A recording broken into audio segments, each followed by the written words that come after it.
Hier, je suis allé dire quelque chose. J'ai dit, les initiés de la connaissance sont ignorants. Par après, j'étais de mauvaise humeur, j'étais en colère contre moi, comme si vous voulez, contre tu. J'étais en colère contre tu, c'est-à-dire mon ego d'avoir dit ça. Parce que je voyais, ça va encore me desservir. Par après, comme j'étais en colère, je me demandais, un jeu entre parenthèses, pourquoi j'ai allé dire ça, pourquoi j'ai osé dire ça. Finalement, ce qui venait après, c'était parce que c'est ça. L'affaire de la connaissance, en tant que polarité de l'ignorance, c'est une illusion. La connaissance, c'est un peu plus l'antagoniste du savoir. Puis la connaissance puis l'ignorance, c'est la même affaire. C'est là la différence entre la connaissance puis le savoir. Le savoir peut pas être aussi de l'ignorance, par polarité subjective réfléchie, par un intellect, un ego. Le savoir, c'est instantané, c'est fractal. C'est une vue. C'est pas une compréhension réfléchie dans l'intellect, c'est une vue instantanée,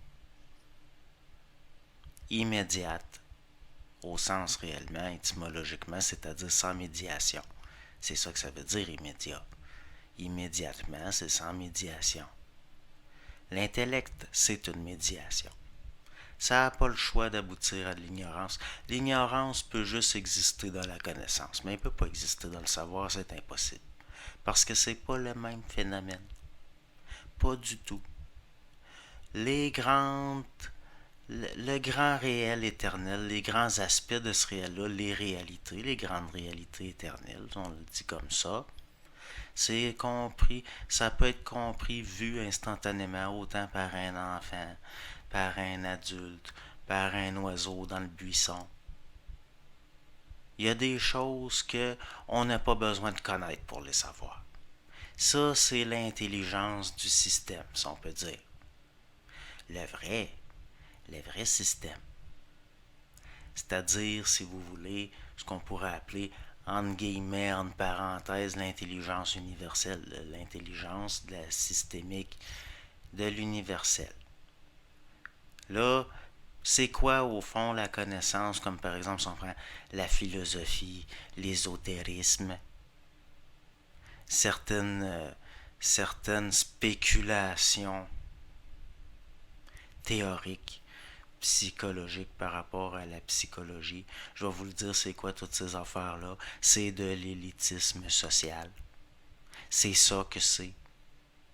C'est une déformation de l'intelligence à travers les mécaniques animiques primales d'animal social qu'est l'être humain, de sa capacité à resynthétiser dans son intellect des modèles qu'il confond avec la réalité. Les réalités, ou si vous voulez, rendu plus loin le réel. Pas besoin d'aller se faire initier dans des grandes sociétés initiatiques, puis de suivre d'être au bas de quelqu'un en tant que en tant qu'élève ou en tant que disciple pour voir le réel, ce qui est réellement réel. Parce que des gens, ils vont cheminer toute leur vie, puis une fois qu'ils aboutissent, ils mettent le doigt sur quelque chose, enfin, ils se rendent compte, et je le savais, ça. Je l'ai toujours su. Au fond, si on regarde le résultat, on juge un arbre à ses fruits, ok? On regarde le résultat des grandes écoles mystiques, que ce soit de l'ordre plus du profane, comme les universités ou les facultés, des choses comme ça aboutit à quoi? On retourne tout le temps au fait que c'était la sagesse même, était dans la vie elle-même. l'être humain est en train d'être conditionné à se tuer pour sauver la planète, alors que c'est à la planète de le sauver s'il se laisse faire puis il est réceptif. La réalité qui existe en dehors de l'intellect égoïque humain, puis les réalités que lui se reprojette sur son ego comme un écran, puis avec des modèles, puis une mécanique de synthétisation par la réflexion du réel, ça peut pas être le réel. C'est pour ça que la connaissance va tout le temps être inférieure au savoir, que, au fond, c'est de l'ignorance. La connaissance, ce que vous savez pour vrai, ça va toujours être par vous-même. L'autre peut servir de support, on peut voir à travers l'autre des choses, mais il reste que le réel, ça s'enseigne pas, ça se voit. Pour ça, il faut être réceptif. Puis on est rendu à un point où tous les modèles, les écoles sont devenus des déformations du réel, que l'être humain, plus il avance dans l'intellect, plus il avance dans la connaissance, il se coupe du réel, puis il agit n'importe comment. Il faut pas que la conscience, c'est pas censé être un reflet de l'intelligence universelle à travers l'ego animalisé, de gens qui sont pas individués, qui n'ont pas d'identité réelle, puis qui existent juste par les autres. Il faut qu'il y ait un compartiment central, un centre, une identité, c'est-à-dire quelque chose qui vient pas de l'extérieur, mais qui rayonne vers l'extérieur. Un point central qui est détaché tout en étant attaché à ce qu'il observe, à ce qui est vu de par là. C'est un panorama. C'est un centre d'où il y a une vue panoramique, périphérique. L'intelligence réelle, de l'intelligence, va falloir à un moment donné que l'individu se rende compte de c'est quoi réellement l'orgueil. Parce que de l'intelligence, il en existait en dehors de lui, avant lui. C'est donc difficile. Pourtant, c'est fractal, ça. C'est une réalité fractale. L'intelligence existait en dehors de l'être humain, avant que lui existe. On va des fois parler, là, dans le fond, on reflète l'idée de hiérarchie dans l'intelligence psychologique projective, puis ça a donné la hiérarchie sociale. Alors que la hiérarchie réelle, la hiérarchie de l'intelligence, au niveau du réel, ça veut juste dire qu'il y a de l'intelligence sur différents plans. Au fond,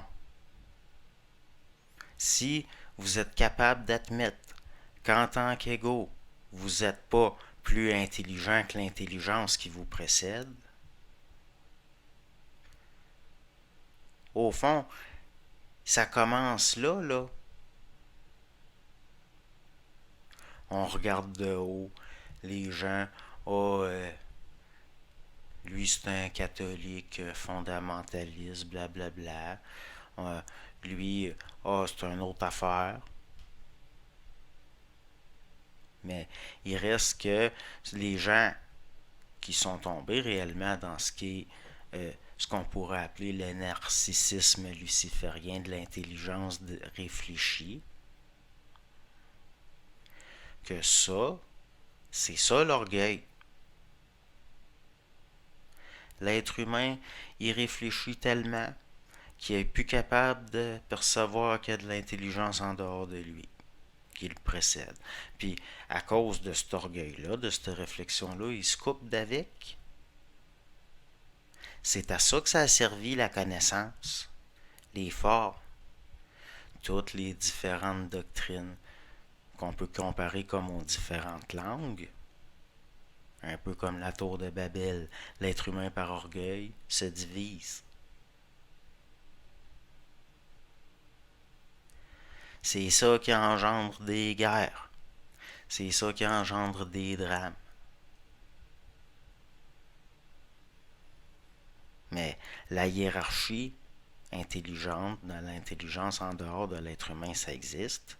Puis si l'être humain a l'humilité de, de, d'admettre qu'il ne peut pas tout comprendre, qu'il ne peut pas tout connaître par son intellect, par son ego, s'il a la capacité de se dire, ben, je suis imparfait par rapport à ce tout-là, je suis un reflet de lui, mais j'ai les imperfections du fait que je suis emprisonné dans le plan psychologique en partie, puis que je suis pas parfait, avoir la, la capacité d'admettre qu'on n'est pas parfait, tout en réalisant qu'il y a de l'intelligence, il y en a sur différents plans, c'est sûr que rendu à certains niveaux, on n'aura pas le choix de mettre un genou à terre.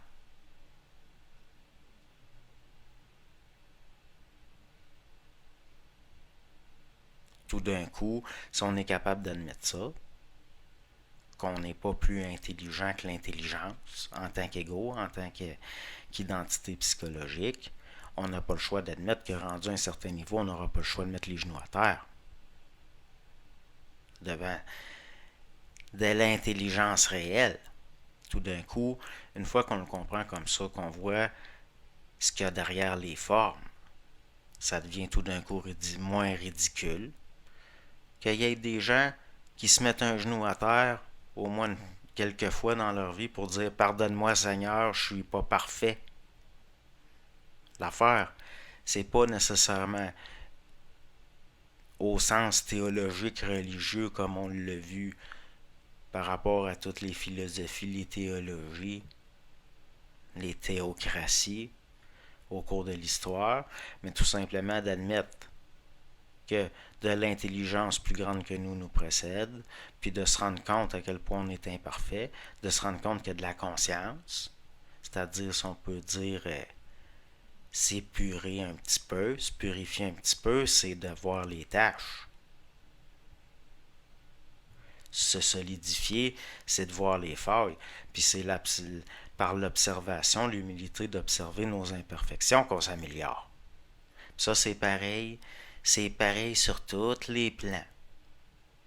Donc oui, ça arrive des fois que je me dis, j'ai agi en idiot, je vais encore faire rire de moi. J'admets que ça n'a pas l'air parfait pantoute, hein?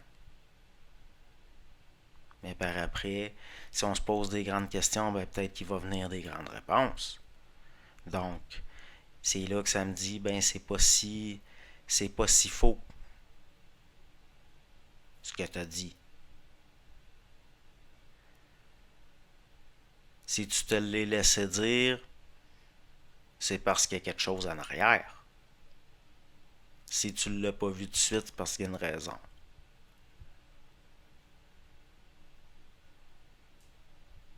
Si vous regardez le système nerveux humain, lui, il est électrique. C'est un circuit électrique.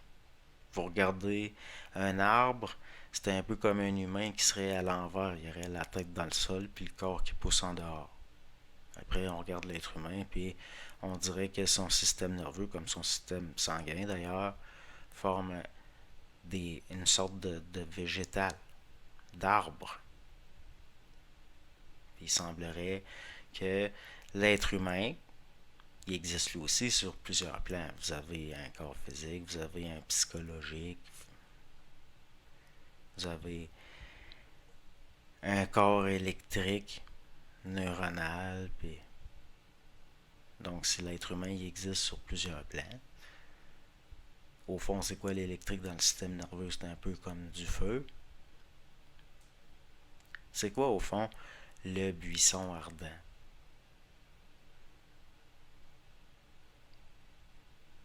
À un moment donné, il est écrit, bon ben là, Moïse voit ça, puis il dit, je vais faire un détour pour contempler ce phénomène. Ben, il fait un détour. Ça peut être vu de plein de façons. Après, il se fait dire, t'es sur une terre sacrée. Puis là, il enlève ses souliers, ses sandales, puis il se cache la face. Il a peur. Il a pas peur parce que c'est menaçant, mais il a peur parce qu'il sait que, vu là d'où ça vient, ça peut le brûler. Fait que là, il a peur. Il craint. Pour ça, des fois, il est écrit lui, c'est un bonhomme parce qu'il craint Dieu. Mais c'est écrit ça dans le langage théologique du temps, dans le langage religieux du temps plus que théologique. La théologie, ça n'existait pas encore. Il n'avait pas fait de la philosophie avec la révélée. Que les formes vont bien plus loin. Il y a bien plus loin au-delà des formes. De 1 à 3, à 5, à 7, à 9, à 10, à 12. La 11, c'est une porte. Dans le fond, les initiés de la connaissance sont à genoux en avant du portique, puis ils n'ont même pas peur. C'est de l'inconscience. Si l'être humain voyait tout, il aurait peur. Parce que son ego, il n'est pas fait pour ça.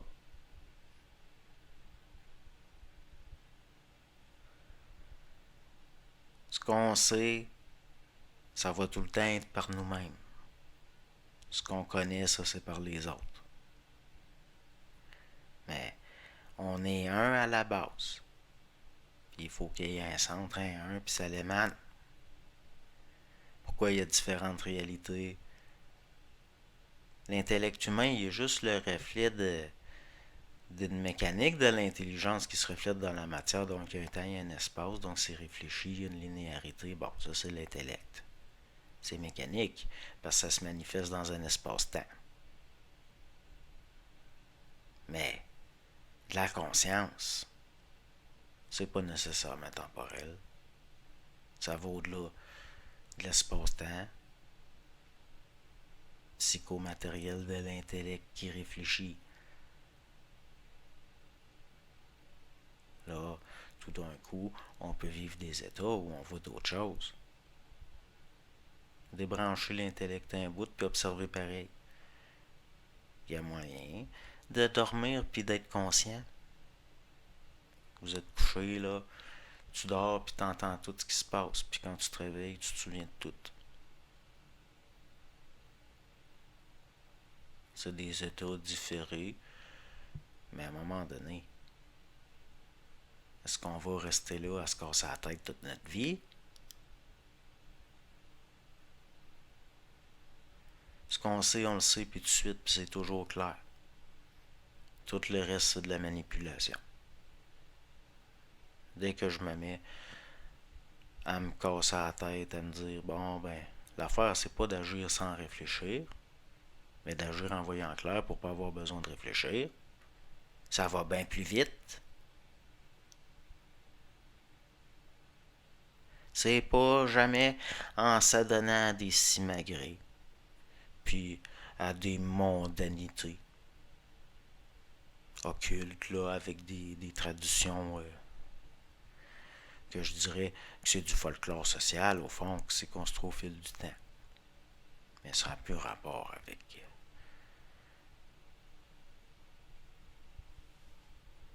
le collectif, c'est connaissant. Mais il y a juste l'individu qui peut savoir. L'intelligence, c'est collectif aussi, mais de la conscience tout le temps individuelle. Donc, c'est une façon dont on gère ce qui vient du dehors. Donc, oui, les autres peuvent nous rendre plus conscients. Oui, ça peut arriver. Mais ils servent à ce moment-là de support, un peu comme un tuteur. Mais la plante grandit par elle-même. Donc, oui, je trouve les initiés de la connaissance ignorants.